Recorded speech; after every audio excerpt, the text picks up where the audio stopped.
Hello everyone and welcome back to our 9-month trip around the world.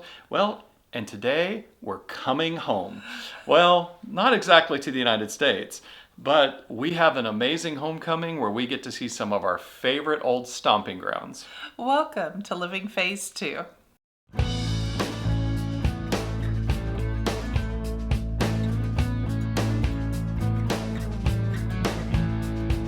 Hi, I'm Mike. And I'm Nancy, and we're empty nesters striving to live life to the fullest. And we are living that full life, going all the way around the world and taking 9 months to do it on the ultimate world cruise.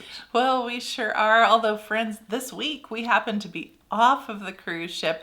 We are taking a car and traveling through Europe, and we have been to Burgundy, France. We have been to Zug and Zermatt, Switzerland, and now we are on our way to Munich. So if you haven't seen those previous videos, be sure you go back and take a look at them. You don't want to miss those. Mm-hmm. Yeah, well, they probably missed it because they didn't subscribe. So be sure to reach down and to hit that subscribe button. And if our videos are helpful for you, be sure to give them a like too. It means the world to us, friends. Thank you so much. Mm-hmm. So we've got this for our drive to Munich, and the reason that we're going to Munich is we used to live here. Now, we've spoken about this briefly in videos past, but let's give you just a little bit of history of us. So back at the turn of the century, back in 2000. Oh gosh, that sounds terrible. It does sound bad.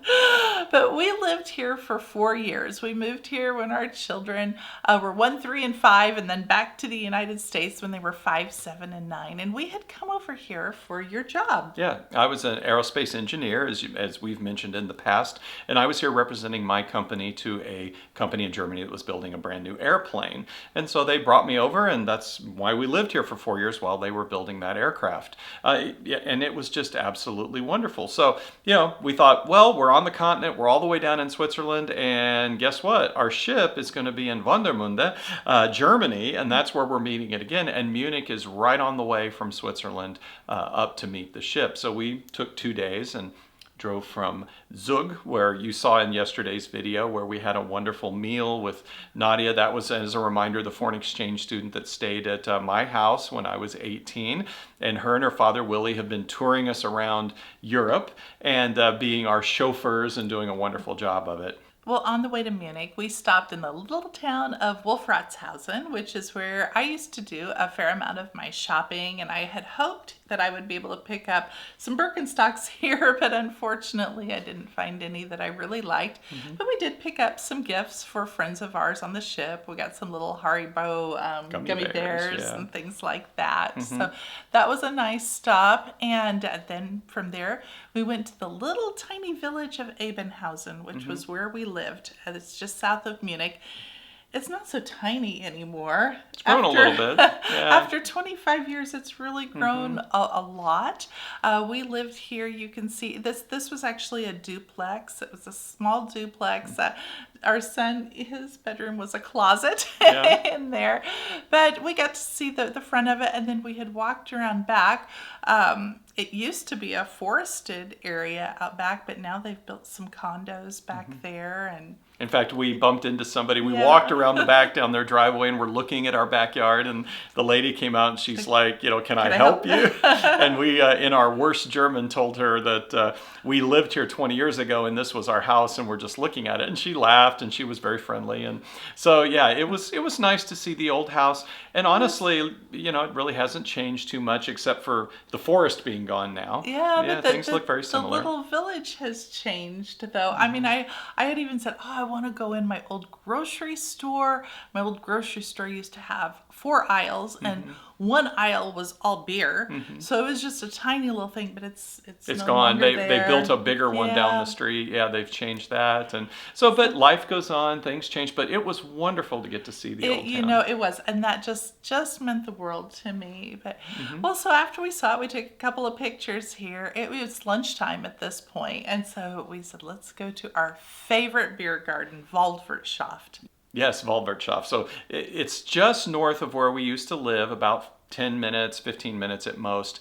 And the interesting thing about Waldwirtschaft is it's called the jazz beer garden. So unlike most beer halls and beer gardens where you have the Oompa music and the traditional German music, they have a wonderful jazz band that plays on the bandstand. And so we got our food. Of course, we got some beer, some Oberkäse, some Wurst and Liebekäse, and just sat and enjoyed the music and had a beer and just enjoyed time with family, getting to talk And to. did you say pretzels?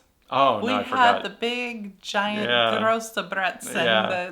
the large pretzels. Yeah, I think we had two actually between Yeah, us. we did. Yeah, but you can also hear the band playing here.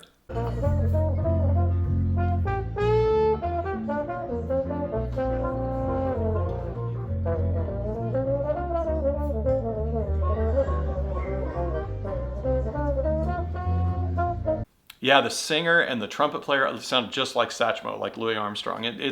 They're really good there. So if you're in Munich, here is an absolute must-do. Take some time. You can take a train down there. It's a bit of a walk from the train station, about half a mile, I think. But Waldwirtschaft, be sure to give them a try. And they've got a really nice children's play area, which Yeah. really hasn't changed much No, a in little 25 train and years. things. Yeah, yeah.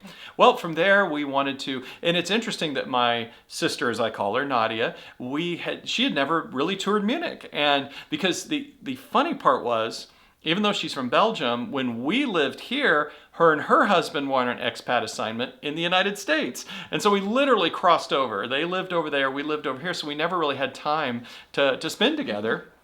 And so we were kind of giving her a tour of our old home. So we went downtown, and the place that you must go, if you have a limited amount of time in Munich, the first place you have to go is Marienplatz. Now that's the central plaza. It's where the old town hall is, the Ratskeller, and of course it's where the infamous Glockenspiel is. Now the Glockenspiel is the clock that's on the town hall, and it goes off twice a day at 11 and 12. And during the summer, it'll also go off at 5 o'clock. So it doesn't go off every hour. So, if you want to actually see the Glockenspiel, be sure you're there in the middle of the day.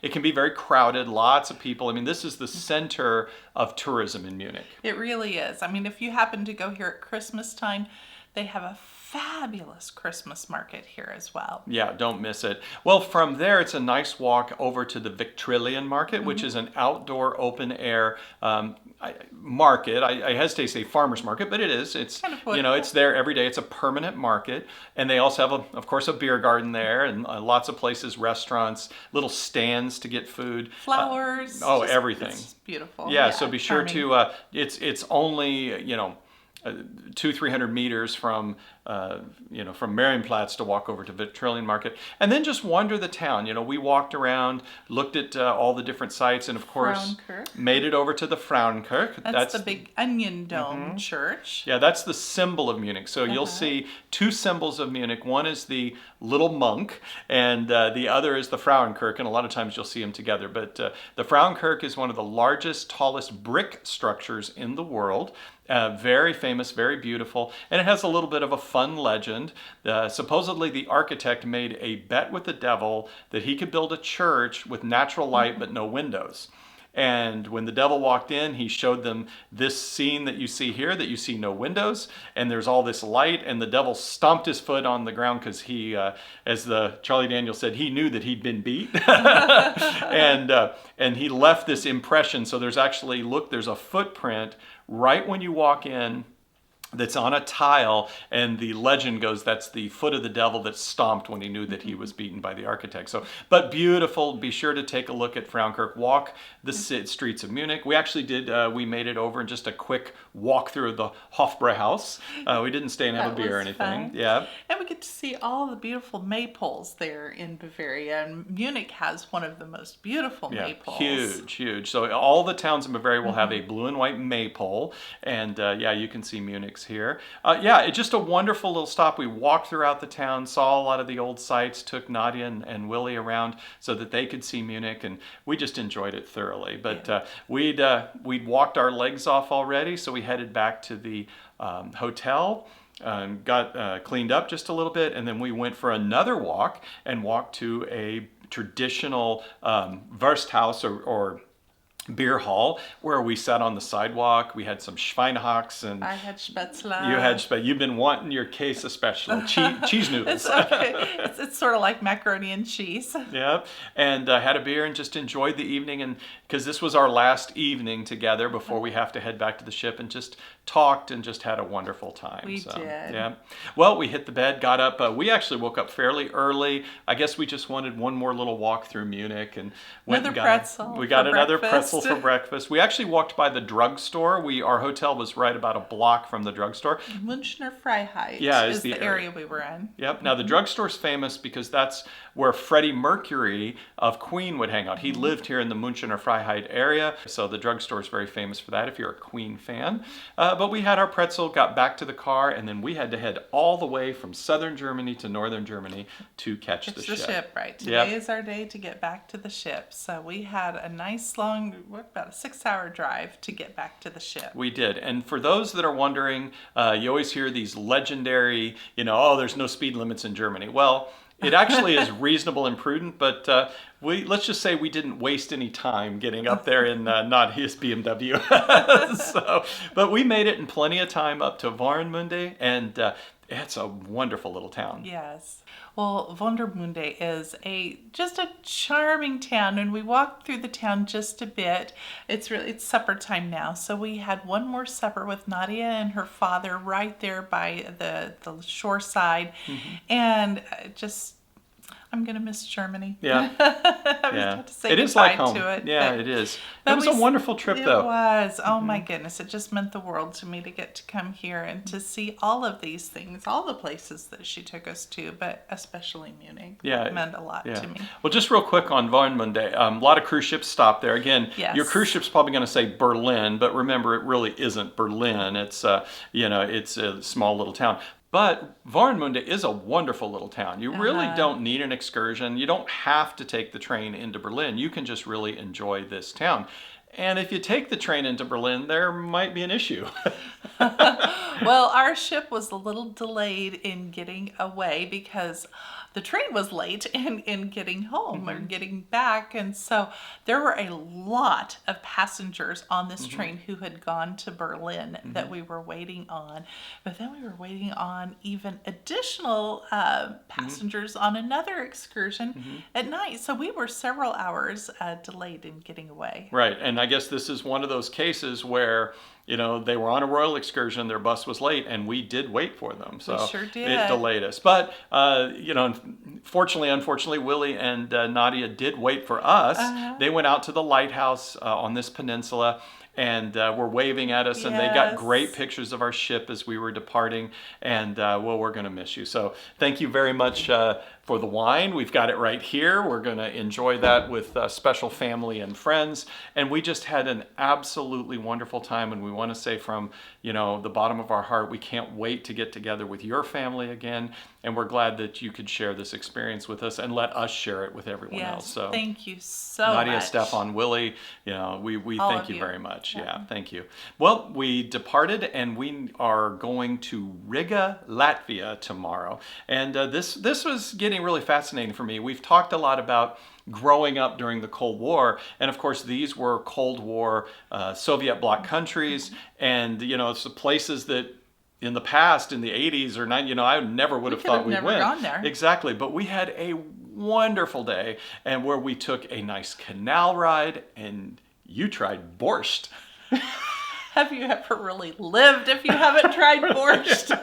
Yeah, I think maybe, So be sure to tune in tomorrow to see that one. Thanks so much, friends. We appreciate each and every one of you. Have a wonderful day. Take care. Bye-bye.